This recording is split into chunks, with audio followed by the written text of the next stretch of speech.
Praise the lord. Good morning. ప్రభువైన యేసుక్రీస్తు శుభనామంలో మీ అందరికీ వందనములు. ఎలా ఉన్నారండి? అందరూ బాగున్నారా? దేవుని మహాకృపను బట్టి మీరందరూ క్షేమంగా ఉండాలని అనుదినం దేవుడి సన్నిధిలో మీ అందరి కోసం ప్రార్థన చేస్తూ ఉన్నాను. చిన్న ప్రార్థన చేసుకుందామా? పరిశుద్ధుడైన మా తండ్రి, నీ ఘనమైన శ్రేష్టమైన నామాన్ని బట్టి వందనాలు చెల్లిస్తున్నాం ప్రభా. ఉదయకాల సమయంలో మాతో మాట్లాడండి, మమ్మల్ని దర్శించండి, మా హృదయాల్ని తాకండి దేవా. నీ మాటలు జుంటి తినే దారుల కంటే మధురమైనవి తండ్రి. ఆ మాటలు మా అందరికీ వినిపించి మా ఆత్మల్ని తృప్తిపరచమని యేసు నామములో ప్రార్థిస్తున్నాము తండ్రి. ఆమేన్. ఈరోజు దేవుని వాగ్దానము కీర్తనల గ్రంథము 81వ అధ్యాయం 16వ వచనం. నేను వారిని పోషించుదును. Psalms chapter 81 verse 16, he should have fed them. దేవుడు ఇచ్చినటువంటి అద్భుతమైన వాగ్దానం మనందరి జీవితంలో నెరవేర్చబడును గాక. ఆమేన్. ఈరోజు మనల్ని మనం పోషించుకోవడానికి, మన బిడ్డల్ని పోషించడానికి, మన కుటుంబాల్ని పోషించడానికి రాత్రి పగలు కష్టపడే వారిని చూస్తున్నాం కదండి. అయితే దేవుడు ఎంత అద్భుతమైన మాట ఇచ్చాడంటే, నేను వారిని పోషించదను. ఎవరిని పోషిస్తాడంట? దేవుడే మనల్ని పోషిస్తాడంట. ఇది ప్రతిరోజు ప్రతి ఒక్కరికి ఒక స్ట్రగుల్ అనమాట. ఈ పోషణ జరగడం అనేది, పోషణతో ప్రతి ఒక్క బిడ్డను చూడడం అనేది చాలా కష్టం. ఈరోజు ఒక ఫ్యామిలీని ఒక యజమానుడు అంటే ఒక తండ్రి మరి చూసుకోవడమే ఎంతో కష్టమైపోయింది. పోషించడం అనేది చాలా కష్టమైపోయిన దినాల్లో ఉన్నామండి. ఎందుకంటే అందరం చూస్తున్నాం, ప్రతిదీ కూడా చాలా కాస్ట్, అలాగే ప్రతిదీ కూడా ఎంతో మరి ఎక్స్పెన్సివ్గా అయిపోయాయి. మరి కొనడానికి కూడా చాలాసార్లు ఇబ్బంది పడేటువంటి రోజులలో ఉన్నాం అనమాట. అలాంటి ఎక్స్పెన్సివ్ యొక్క వరల్డ్లో మనం ఉన్నాం ఈరోజు.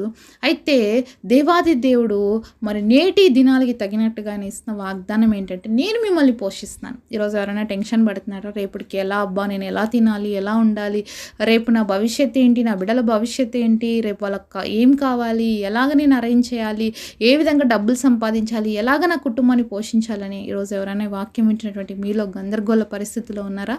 లేకపోతే ఇబ్బంది పడుతున్నారా? ఆలోచించి విసిగిపోయినారా? లేకపోతే డిప్రెషన్లో ఉంటున్నారా? అయితే దేవుడు పనుల్ని పోషిస్తానని అద్భుతమైన వాగ్దానం చేశాడండి. దేవుడు మాట ఇస్తే తప్పడండి. ఆకాశ పక్షుల్ని పోషిస్తున్నాడండి దేవుడు. మీరు ఆ వాటికంటే శ్రేష్ఠులు కారా? వాటిని పోషిస్తున్నటువంటి నేను మిమ్మల్ని పోషించిన అని దేవుడు ఎన్నోసార్లు బైబిల్లో మనల్ని ప్రశ్నిస్తూ ఉంటాడనమాట. ఎందుకంటే మరి ఆ ఆకాశ పక్షులు ఏమన్నా పంటలు వేసుకుంటాయా, లేకపోతే నీళ్ళు పోస్తాయా, లేకపోతే ఏం చేస్తాయి? ఏం చేయవు. కానీ ప్రతిరోజు వాటికి ఆహారం ఎవరు ఇస్తున్నారండి? దేవుడే ఇస్తున్నాడు, వాటిని పోషిస్తున్నాడు. అంటే మళ్ళీ మీరు ఇలా అనుకోకండి, అంటే నేను జాబ్ చేయొద్దన్నానో, లేకపోతే మీరు కష్టపడి పని చేయొద్దన్నానని, అలా కాదండి. ఆ ఉద్దేశం కాదు. పక్షుల్ని దేవుడు పోషిస్తున్నాను, మిమ్మల్ని పోషించలేనా అంటే అర్థం ఏంటంటే, అవి ఏవి పని చేసుకోవు, అయినా వాటిని నేను పోషిస్తున్నాను. కానీ ఈరోజు మానవులుగా మనకి కష్టం చేసే సమర్థని ఇచ్చాడు దేవుడు. మంచి ఆరోగ్యం ఇచ్చాడు, మంచిగా కాలు చేతులు పనిచేయడానికి.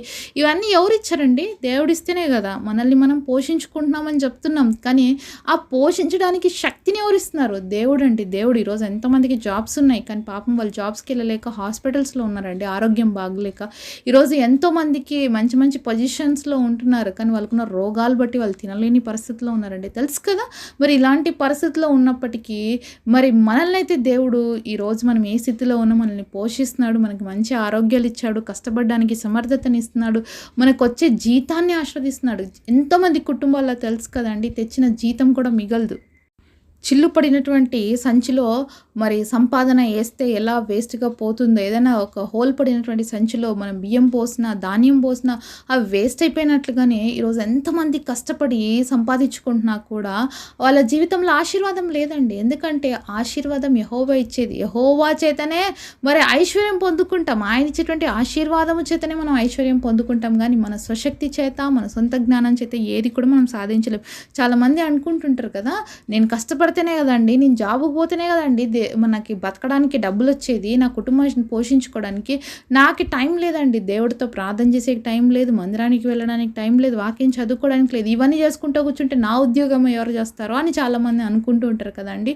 మరి దేవుడు ఆరోగ్యం ఇవ్వకపోతే ఆ ఉద్యోగానికి నువ్వు వెళ్ళగలుగుతావా? దేవుడే నీకు సహాయం చేయకపోతే నీకు ఉద్యోగం వచ్చి ఉండదా?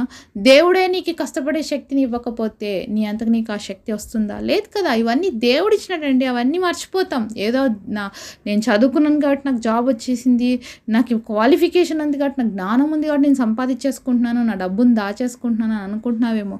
అది కానే కాదండి, 100% కాదు. దేవుడు కానీ నీకు కాపుదల ఇవ్వకపోతే నీ ఆరోగ్యానికి కానీ, నీ జాబ్కి కానీ, నువ్వు సంపాదిస్తున్న జీతానికి కానీ నువ్వు పోషించబడలేవు 100%. కానీ దేవుడు వాటన్నిటికీ కాపుదల ఇస్తున్నాడు కాబట్టే నేను ఇంత ఆరోగ్యంగా, ఇంత సమృద్ధిగా తిని ఆహారాన్ని ఎంజాయ్ చేయగలుగుతున్నాము, అలాగే పోషించబడుతున్నాం దేవుడి చేతిలో.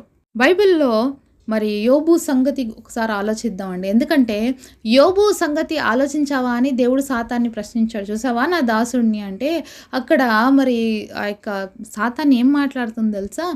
దేవుడితో, ఎందుకు ప్రభువా నువ్వు అతనికి బాగా చుట్టూ కంచె వేసినావు కదా, ఏ ఆపద లేకుండా అతని చుట్టూ కంచె వేసినావు కాబట్టి హ్యాపీగా ఉన్నాడు, నువ్వు ఒకసారి కంచె తీసేసే తర్వాత చూద్దాము అనేసి మరి అపవాది దేవుడితో మాట్లాడినప్పుడు, సరే అతని ప్రాణం మీద నీకు అధికారమే, మిగతావి ఏం చేస్తావు చెయ్యి అంటే, ఒక్క రోజులోనే తనకున్నటువంటి సంపాదన మొత్తం సాతాను దోచుకున్నాడండి. ఆయన ఆస్తులు కావచ్చు, అలాగే తనకున్నటువంటి గొర్రెలు కావచ్చు, తనకున్నటువంటి దాసదాసిల్ని కావచ్చు, అంతేకాకుండా తన సొంత బిడ్డల్ని సైతం ఒక్క రోజులో అన్నీ కోల్పోయినారు. కారణం ఏంటి తెలుసా? దేవుడు ఆ కంచె తీసేయడం ద్వారా. ఈరోజు నీ చుట్టూ, నా చుట్టూ ఆ కంచె ఉంది, ఆ కాపుదల ఉంది కాబట్టే దుష్టుడు మనల్ని ముట్టలేకపోతున్నాడండి. ఒకవేళ దేవుడు ఆ కంచెను తీసేస్తే మన పరిస్థితి కూడా అలానే అవుతుంది అనమాట. కాబట్టే దేవుడు కంచె లేకుండా, దేవుడు కాపుదల లేకుండా, దేవుడు సహాయం లేకుండా ఏ వ్యక్తి పోషించబడలేడు. ఒక్క రోజులో ధనవంతుడైనటువంటి యోబు ఒక్క రోజుకి దరిద్రుడిగా మారిపోయినాడండి. అంతేకాదు మరి అంత జరిగినా కూడా యోబు దేవుని దూషించకపోవడంతో మళ్ళీ అపవాది దేవుడి దగ్గరికి వెళ్తాడు. ఇంకేను అతనికి మంచి ఆరోగ్యం ఇచ్చావు కదా, అందుకే అతను నేను దూషించట్లేదు అంటే, సరే ఆరోగ్యం కూడా తీసుకో అని చెప్తే అది కూడా తీసుకున్న తర్వాత ఎంత పెయిన్ఫుల్ ప్రాసెస్ గుండా యోబు వెళ్ళాడు తెలుసా? ఒళ్ళంతా దద్దులండి, చిల్ల పెంకు తీసుకొని గోకుండా కూర్చున్నాడు, ఆ బూడిదలో వేసుకొని. ఎంత పెయిన్ ఉందో, అరుస్తున్నాడు, కేకలు పడుతున్నాడు, ఆ నొప్పులు తట్టుకోలేక. అయినా కూడా దేవుని దూషించలేదండి. ఈరోజు నువ్వు ఆరోగ్యంగా ఉన్నావా అంటే దేవుడు కంచె నీ చుట్టూ ఉంది, దేవుడు కాపుదల నీ చుట్టూ ఉంది కాబట్టి నువ్వు ఆరోగ్యంగా ఉన్నావు. దేవుడు కాపుదల తీసేసిన వెంటనే దుష్టుడు ఏ విధంగా ముట్టాడండి? మరి యోబు యొక్క ఆరోగ్యం ఎంతగా సఫర్ అయ్యాడు తెలుసా? ఆ రోగంతో ఎంతగా బాధపడ్డాడు తెలుసా? ఎంత పెయిన్ అనుభవించాడు తెలుసా యోబు? మరి రాత్రి పగళ్ళు కూర్చొని ఆ గీర్కోలేని పరిస్థితి, ఎంత దయనీయమైన పరిస్థితిలోకి వెళ్ళిపోయాడో, ఎంత బాధాకరమైనటువంటి పరిస్థితుల్లోకి యోబు వెళ్ళిపోయాడో. కానీ దేవాది దేవుడు, గొప్ప దేవుడు, శక్తివంతుడైనటువంటి దేవుడు తిరిగి సమస్తాన్ని రెస్టోర్ చేసి మరి యోబుకి ఇచ్చాడండి. పిల్లల్ని కావచ్చు, తన ఆస్తులు కావచ్చు, తన ఆరోగ్యం కావచ్చు, అన్నీ కూడా డబల్ పోర్షన్ ఆఫ్ బ్లెస్సింగ్లో మళ్ళీ దేవుడు యోబుకి ఇచ్చినట్లుగా మనం చూస్తున్నామండి. ఈ విషయాన్ని ఎందుకు చెప్తున్నానంటే, నేను పోషించుకుంటున్నాను కదా, నేను కష్టపడుతుంటే నేను డబ్బులు వస్తున్నాయి కదా, నేను సంపాదిస్తున్నాయి కదా, నేను మరి ఇన్ని ఖర్చులు బేర్ చేయగలుగుతున్నా, నా కుటుంబాన్ని పోషించుకుంటున్నానని అనుకుంటున్నావేమో. నిజానికి అది కాదు, నీకు కనిపిస్తుంది. కానీ దేవుడు కాపుదల లేకపోతే, దేవుడు సహాయం లేకపోతే నువ్వు ఎంత సంపాదించినా నువ్వు ఏమీ చెయ్యలేవు అనే విషయాన్ని దేవుడు గుర్తు చేస్తున్నాడు. అందుకనే చెప్తున్నాడు దేవుడు, నేనే మిమ్మల్ని పోషించేది. నువ్వు జాబ్కి వెళ్తున్నావా, నా సహాయం ఉంది కాబట్టే నువ్వు వెళ్ళగలుగుతున్నావు. అంతే కదండి, దేవుడు సహాయం లేకపోతే మనం బయటికి వెళ్ళి ఇంటికి తిరిగి క్షేమంగా రాగలుగుతామా? గ్యారంటీ ఉందండి ఎవరికైనా? ఎవ్వరికి లేదు. ఈరోజు బయటికి పోయి ఇంటికి వచ్చాము, ఇంకొక రోజు మన జీవితంలో చూడగలుగుతున్నాం అంటే కారణం ఏంటి తెలుసా? దేవుడి కాపుదల, దేవుడి యొక్క కంచె మన చుట్టూ ఉంది కాబట్టేనండి ఇంకొక రోజుని మన జీవితాల్లో చూడగలుగుతాం. ఎంతోమంది మార్గంలోనే మరణించిన వాళ్ళు ఉన్నారండి, జాబ్కి వెళ్తూ చనిపోయిన వాళ్ళు ఉన్నారు, వెళ్ళిన తర్వాత తిరిగి రాని లోకాల్లోకి ఎంతోమంది వెళ్ళిపోయారండి. కానీ ఈరోజు నువ్వు నేను సురక్షితంగా ఉన్నాం. కారణం ఏంటి తెలుసా? దేవుడు మనల్ని కాపాడుతున్నాడు. దేవుడి యొక్క కంచె ఉంది మన చుట్టూ ఇంకా. కాబట్టే ఆయన సురక్షితమైన హస్తాల్లో మనం ఉండి దాచబడుతూ భద్రపరచబడుతున్నాం. కాబట్టి నీ పోషణ విషయంలో, లేకపోతే నీకు ఆర్థికపరమైన విషయాల్లో, దేని విషయంలో నువ్వు బాధపడుతున్నావేమో ఈరోజు, అయితే దేవుడికి అసాధ్యమైనది ఏదీ లేదు. ఆయన కంచె కాపుదల ఖచ్చితంగా మన చుట్టూ ఉన్నప్పుడు ఏ దుష్టుడు కూడా మనల్ని ముట్టలేడండి. ఈరోజు యోబులాగా ఒకవేళ నువ్వు పరీక్షించబడ్డానికి అనుమతించినప్పుడు నీ జీవితంలో కూడా ఇలాంటి పరిస్థితులు రావచ్చేమో. అయితే తిరిగి దేవుడు యోబుకి ఏం చేశాడు? రెండంతలుగా ఇచ్చాడు. పరీక్షించబడిన తర్వాత వచ్చిన ఆశీర్వాదం ఎంత బ్లెస్డ్గా ఉంది కదా, డబల్ పోర్షన్ వచ్చిందండి యోబుకి. అప్పుడుకున్న దానికంటే ఇంకా డబల్ వచ్చింది. ఎలా వచ్చిందంటే అది మనకు తెలియదు, దేవుడు ఇచ్చినాడు అంతే. దేవుడిస్తే అలానే ఉంటుంది. ఎలా వస్తుందని నువ్వు ఆలోచించాల్సిన అవసరం లేదు, ఆయన ఇస్తాడు అంతే. నువ్వు అదొకటి నమ్ము. ఎందుకంటే ఆయన సృష్టికర్త అండి, ఆయనకు అసాధ్యమైనది ఏది లేదు. నువ్వు నమ్మితే దేవుడికి సమస్తం సాధ్యమే. యోబుకి ఎట్లా ఇచ్చినాడో నీకు నాకు కూడా అట్లా ఇవ్వడానికి ఆయన శక్తివంతుడు. 200, 400, ఎన్నంతలైనా ఇవ్వగలడు. ఆయన అంత గొప్ప దేవుడు అండి. నమ్మటం నీ పని, నా పని. పోషించేది ఆయన పని. కాబట్టి మనల్ని మనం సమర్పించుకుందాం, దేవుడి చేత పోషించబడదాం. అట్టి కృప దేవుడు మనందరికీ దయచేయునుగాక.